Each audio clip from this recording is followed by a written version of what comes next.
Assalamualaikum warahmatullahi wabarakatuh. Jangan lupa tonton terus Hi Guys Official, subscribe, like, share, and comment. Berkah selalu. Assalamualaikum warahmatullahi wabarakatuh. Hi Guys Official, mantap. Saya adik-beradik 2 orang. Saya anak pertama, adik saya laki-laki. Waktu saya di Maroko, dia nelpon, ku tunggu abang pulang atau aku nikah aja. Kata dia, kau nikah aja dulu, karena aku nanti pulang pun tak jelas dan nikah dan tidak. Akhirnya dia nikah dulu. Dia punya anak perempuan. Sekarang anak perempuannya sudah kelas 1 SMA di pondok pesantren. Doakan supaya jadi anak solihah. Jadi waktu anak perempuan ini lahir tahun 2007, saya pulang dari Maroko. Kata mak saya, anak ini ku angkatkan ke kau, ini jadi anak perempuan kau. Jadi anak saya yang pertama inilah keponakan saya. Perlakuan saya kepada dia, walaupun saya tak punya anak perempuan, beda dengan ke Hazik, beda dengan ke Sani. Kalau ke Hazik ini bahasanya jelas. Hazik di kelas berapa orang? Ada berapa ya Pak? Baik-baik semua kawan? Baik. Ada yang ngejek-ngejek? Gak ada. Ada yang membuli? Gak ada.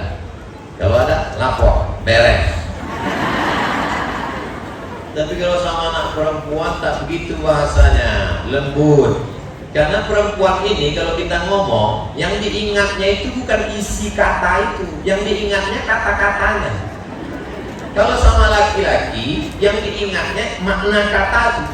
Kalau sama perempuan, yang diingatnya adalah kata yang menyentuh di hatinya. Maka Nabi tak pernah ngomong ke Sayyidatuna Aisyah itu pakai namanya, dipakainya kata yang paling lembut. Apa kata dia? Ya Umairah, wahai engkau yang orangnya kulitnya putih, kalau kena cahaya matahari kemerahan.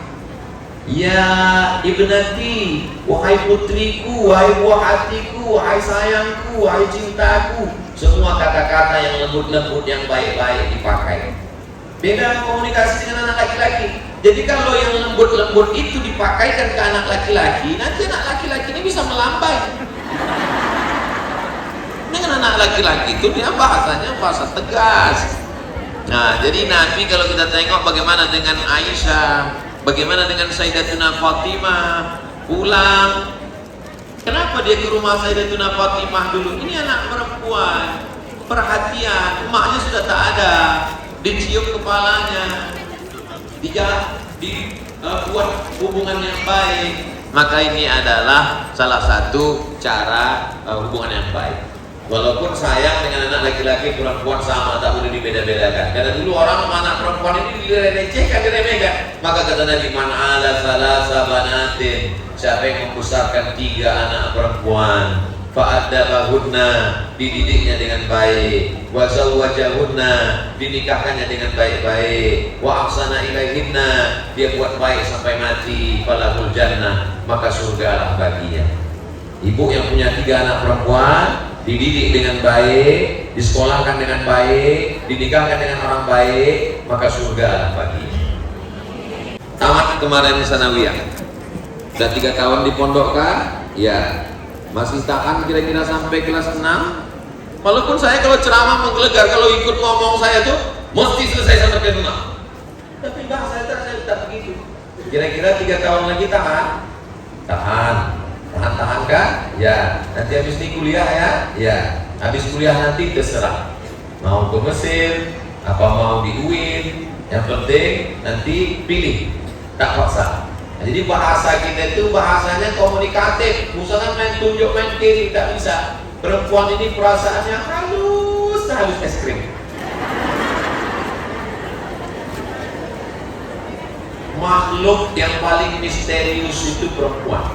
Semakin kita mengenal perempuan, semakin kita tidak kenal. Makanya perempuan tidak bisa menjadi hakim. Karena kalau dia memutuskan perkara like and dislike, kalau dia sedang suka, maka bara api pun ditengoknya macam salju. Tapi kalau dia sedang mengamuk, tanyalah kemana mereka mengamuk. Itu maka dikatakan ar-rijalu qawwamuna 'alan nisa. Perempuan makhluk paling misterius, maka dia macam main layang-layang. Kadang diulur, kadang ditarik. Jangan terlalu ditarik, nanti dia tak terbang. Jangan terlalu diulur, nanti dia nyangkut di atas pokok durian. Ada seninya. Semakin panjang saya cerita, makin ketawa ibu cempaka manja. Jadi kurang begitulah tentang anak laki-laki dan anak-anak perempuan. Mudah-mudahan Allah menjaga anak-anak kita semuanya. Assalamualaikum warahmatullahi wabarakatuh. Saya mau bertanya Ustadz, kan sebaik-baik mahar perempuan itu yang lebih sedikit maharnya, tetapi serendah-rendahnya mahar perempuan itu tidak merendahkan wanitanya. Jadi pertanyaan saya, bagaimana kita menyikapi orang tua yang tidak setuju dengan pemberian mahar putrinya dari pihak laki-lakinya, sedangkan yang diberikan hanya semampunya saja. Di satu sisi kita juga tidak boleh durhaka Ustadz. Jadi apakah itu dilanjutkan atau dibatalkan Ustadz? Mohon pencerahannya. Assalamualaikum warahmatullahi wabarakatuh. Saya sampaikan kepada bapak-bapak yang jadi wali, abang-abang yang punya anak gadis, kakek-kakek yang punya cucu. Hadis Nabi SAW, "Idza ja'akum man tardawna dinahu," kalau datang kepadamu laki-laki yang kau suka agamanya, wa khuluquhu, baik akhlaknya, fazawwijuhu, nikahkan dia dengan anakmu, dengan adikmu, dengan cucumu. Illa taf'alu, kalau tak kau lakukan, takut fitnatun fil ardi wa fasadun arid, terjadi kerusakan yang amat sangat luas di atas dunia. Baik agamanya, sopan santun, tata krama, berakhlakul karimah. Kalau dia miskin susah, iyakunu fuqara yughnihimullah. Kalau dia susah, maka dia akan dicukupkan Allah Subhanahu wa taala. Rezeki datang dari Allah.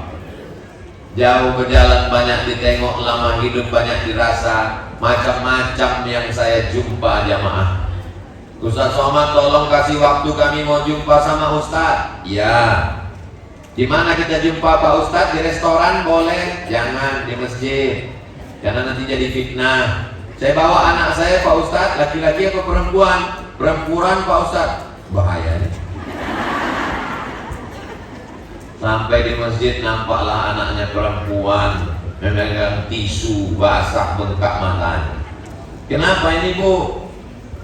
Anak saya ini bidan perawat di rumah sakit Pak Ustadz, gajinya ada, sudah kerja lengkap semua. Apa masalahnya? Lagi pecandu narkoba Pak Ustadz. Lain padang, lain belalang, lain lubuk, lain ikannya, lain tempat lain masalahnya.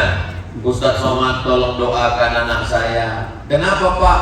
Itu sudah di kamar tak keluar-keluar seminggu. Apa sebab?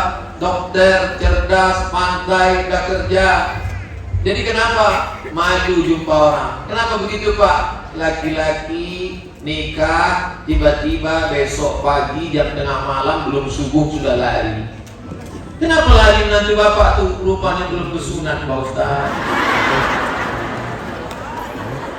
Kenapa bisa dapatnya KTP Islam, disogoknya RT RW, Kades, keluar KTP, dinikahkan Pak Tua, rupanya senapan belum memotong.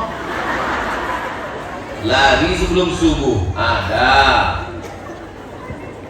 Assalamualaikum Ustaz Somad. Waalaikumsalam. Kita hari ini rapat Basnas, ya. Tapi Ustaz tidak usah ikut rapat, itu ada tamu di ruang tamu. Biar aja kami rapat. Ustaz ada tamu tuh. Iyalah Pak. Saya tengok tamu 2 orang. Bapak-bapak, ibu-ibu, rambut sudah putih semua. Assalamualaikum Mak Cik, Pak Cik. Waalaikumsalam. Apa masalahnya nih Pak Cik? Apa nih Mak Cik? Mana kita mau bercakap, kalian menangis semua. Apa masalahnya Makcik? 5 Pak Ustaz. Apa yang 5 nih? 5 sekali murtad. Anak kami perempuan nikah dengan mu'allaf, sekarang sudah punya anak 3, balik dia murtad. Sekarang anak kami takut jadi janda, tak bisa makan, ikut dia sama lakinya, itu cucu kami 3 Pak Ustaz. Saya bilang Pakcik, Makcik balik aja lah ke rumah, banyak-banyak berdoa. Saya kalau saya turunkan marah saya, mengamuk saja. Cuma saya pikir, ini kalau saya mengamuk, meninggal pula orang 2 nih. Terlalu banyak cerita tentang kenapa dulu tak dipilih elok-elok. Ini pasti gara-gara materi. Pilih baik-baik. Apalagi kalian di Batam, buat tim fit and proper test. Ketua Ustaz Harun Hasim, Pak Haji masukkan, dari Muslimah, kajian Muslimah Batam masukkan, untuk tim peninjau dari Pekanbaru luar kota saya datang. Jangan kau pandang pada hartanya, nanti penyesalan berkepanjangan. Asal baik agamanya, baik akhlaknya, nikahkanlah. Tengoklah contoh Nabi Sallallahu Alaihi Wasallam. Tak ada rupanya Abu Bakar itu baik. Umar baik. Kenapa dipilihnya Sayyidina Ali? Allah mau menunjukkan melalui Nabi Muhammad Sallallahu Alaihi Wasallam, andai ada baik, maka pilihlah yang terbaik walaupun tak ada harta benda. Tengok juga anakmu. Abu Bakar ini kan umurnya jauh kalau dibandingkan dengan Umar, dibandingkan dengan Sayyidina Ali. Berapa jarak umur Nabi dengan Sayyidina Ali? 30 tahun. Berapa jarak antara Fatimah dengan Nabi? 35 tahun. Berapa jarak antara Nabi dengan Abu Bakar? 2 tahun. Jadi Nabi menengok sepadan itu. Sebetulnya masalah umur ini tak mau saya bahas karena saya jauh nih umur saya.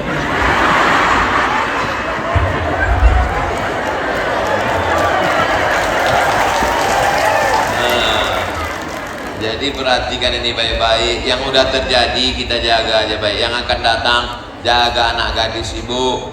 Jangan sampai banyak orang sekarang lebih mau makan di daun daripada makan di pinggan.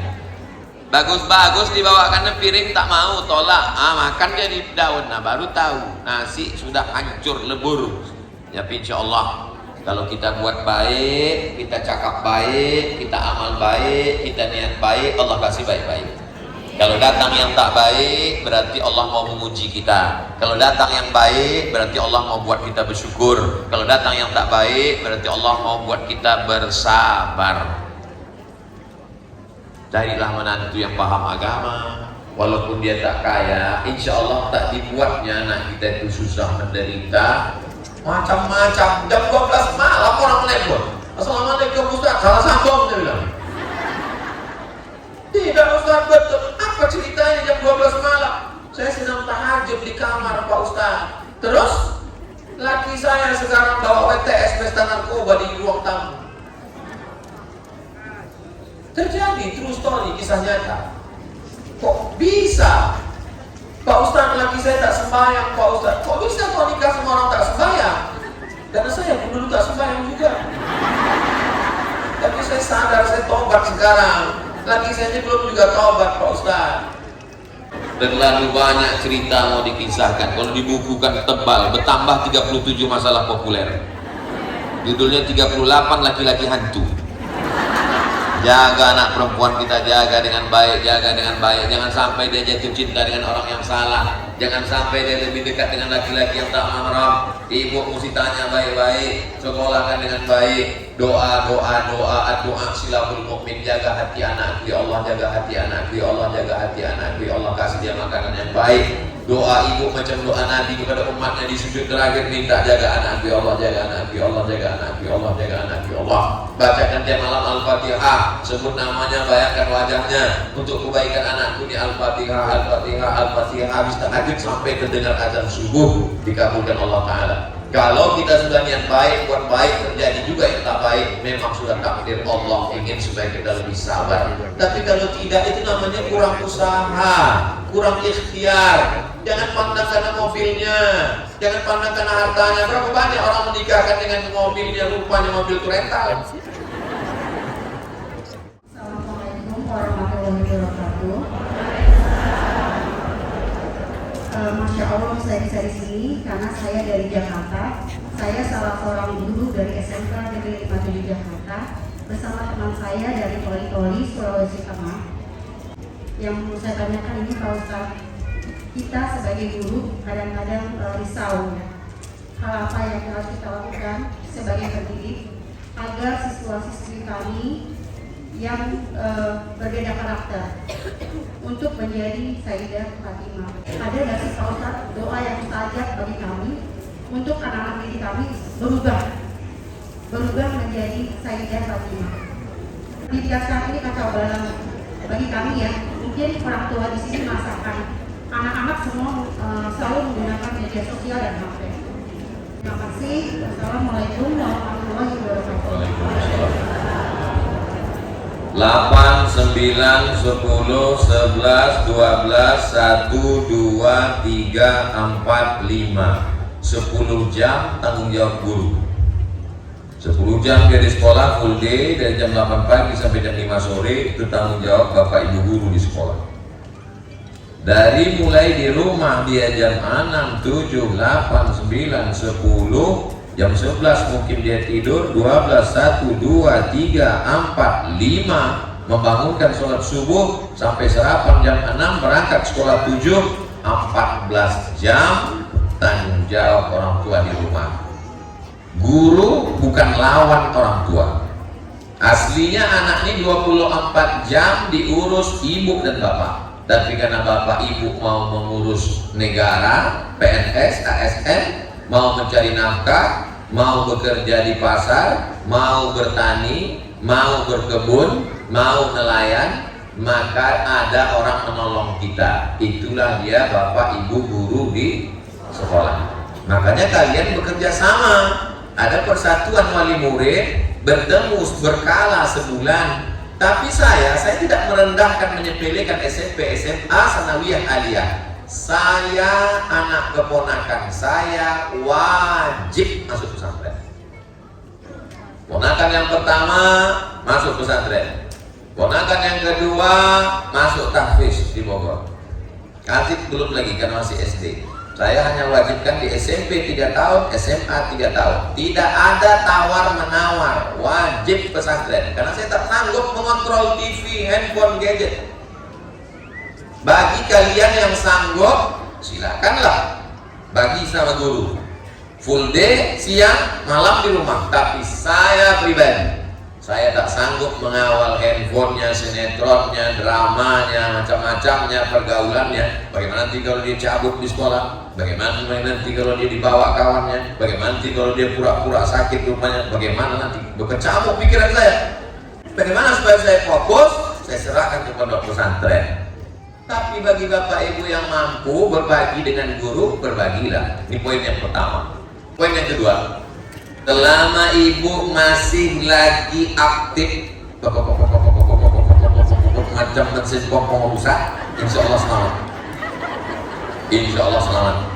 Kau sedang di mana, pulang jam berapa, ini duit mana, ibu kasih kemana-mana, kunci mobil mana, kunci motor mana, kau di insya Allah. Tapi kalau ibu sudah diam, dunia sudah diam. Siap ibu merepet? Lanjutkan. Kalau ibu sudah diam aja, anak kita mana pak? Anak kita mana ma? Entah. Katanya anak kita keluar jam 12 cabut. Nggak apa-apa. Anak kita katanya dibonceng orang. Kita dulu lebih parah daripada itu. Hancur dunia, jangan sampai. Jadi datanglah jamaah. Ustaz Somad tolong nasihati anak saya. Anak bapak kelas berapa? Kelas 3 SMA mau kuliah, sekarang bingung, tak tahu entah kemana arahnya. Saya bilang saya tak bisa menasihati anak kelas 3 SMA, anak saya masih SD. Tolonglah saya Pak Ustaz, saya pakai jurus mak saya. Habis sholat Jumat duduklah saya sama bapaknya, anaknya di depan. Saya pakai jurus mak saya. Mak saya dulu ke kami begitu. Kau mau sekolah apa begini? Langsung dia, kau mau sekolah apa begini? Mak saya dulu gitu. Kata dia mau sekolah Pak Ustaz. Di mana? Saya mau ambil politeknik. Politeknik mana? Di Pekanbaru aja Pak Ustaz. Saya bilang sama Pak, nih, no, dia. Bapak bilang tak mau. Jadi selama masih tujuh poin. Yang ketiga doa. Yang pertama apa tadi? Pesantren. Yang kedua tegas. Yang ketiga doa. Doa nomor 3. Datanglah ibu-ibu. Ustaz Somad, tadi saya lewat di rumah almarhumah emak Ustaz. Oh, ibu pernah ke rumah emak saya? Iya, dulu waktu masih hidup saya sering ke sana. Maka tadi waktu saya lewat, saya ingat saya WA Pak Ustaz. Apa apalah dulu cerita mak saya waktu dia masih hidup itu dulu sama ibu tentang saya. Kata dia kalau jam 22 malam dia doa di depan pintu kamar Ustaz, berzikir dia. Apa dizikirkannya? La ilaha illallah. Berapa kali? 1000 kali. Setelah itu baru doanya, ya Allah jagalah anakku, ya Allah jagalah anak. Tak pernah sekalipun dia cerita ke saya. Jamaah itulah yang cerita ke saya. Setelah 3 tahun dia meninggal, baru saya tahu bahwa dia mendoakan saya. Barulah saya paham, oh rupanya aku selamat nih menumpang tua. Saya bawa ke Medan, sholat di Masjid Raya, nginap di depan Masjid Raya, datang kawannya. Saya mengawal di bawah, kita bawa ke kamar mah, tak usah, di lobi aja bawa. Saya dengar, tapi saya nguping cerita mereka berdua. Apa kau doakan anak kau nih? Apa kata dia? Ubacokan Fatihah. Berapa kali? 100 kali semalam. Untuk anakku Abdul Somad Al-Fatihah. Bismillahirrahmanirrahim. Alhamdulillahirabbil alamin. Jadi ada satu tempat khusus di rumah ruang tamu kamarnya itu ada rehal, ada Quran, ada tasbih, buku zikir. Saya simpan dalam satu tas untuk menunjukkan ke cucu cicitnya dulu, begini nenek kalian dulu mendoakan aku. Kalau tak serius dia mendidik aku, udah jadi hantu sekarang. Saya nih kelas 1 Darul Arafah Medan, kelas 2 Muallimin Medan, kelas 3 Nurul Falah Indragiri Hulu. Satu-satunya sekolah yang mau menerima saya. Kira-kira kalau ada anak sekolahnya sampai 3 pindah tiap tahun itu anak baik apa anak jahat? Orang sebaik ini bilang jahat. Dia mencari mana sekolah yang mau menerima. Mau sekolah itu menerima, dibawakannya tikar bantal, diletakkannya di asrama. Tolonglah terima anakku nih Pak Ustaz, ku sembah Ustaz, 10 jari ku angkat 11 dengan kepala. Terima anakku nih Pak Ustaz. Saya tidak mau sekolah. Andailah mak saya waktu itu tak berjuang, model biar-biar aja, nah jadi apa sih sekarang? Maka saya tulis di makamnya itu, ini adalah makam perempuan yang luar biasa yang sudah melahirkan Datuk Sri Ulama Setia Negara Profesor Dr. Abdul Somad LCDE SE PhD. Bukan perempuan biasa. Biar semua perempuan tahu, dididiknya anaknya jangan pernah putus asa mendidik anak walaupun anak itu pindah sekolah sampai 3 kali macam-macam. Jelas? 1. Pesantren. 2. Arahkan tegas. 3. Saya menganggap hidup saya adalah buah dari doa dia. Selalu saya sampaikan ini, orangnya sudah meninggal. Kalau muji orang hidup tak baik. Orang sudah meninggal kita sebutkan supaya motivasi ke ibu-ibu, supaya ibu masukkan ke pesantren. Bagaimanapun ulah dia ibu arahkan dengan putus asa dan doa tak pernah putus. Bacakan la ilaha illallah 1000 kali, bacakan Al-Fatihah 100 kali, lembutkan hatinya ya Allah. Insya Allah ditolong Allah Subhanahu wa taala. Amin ya rabbal alamin. Hai guys official.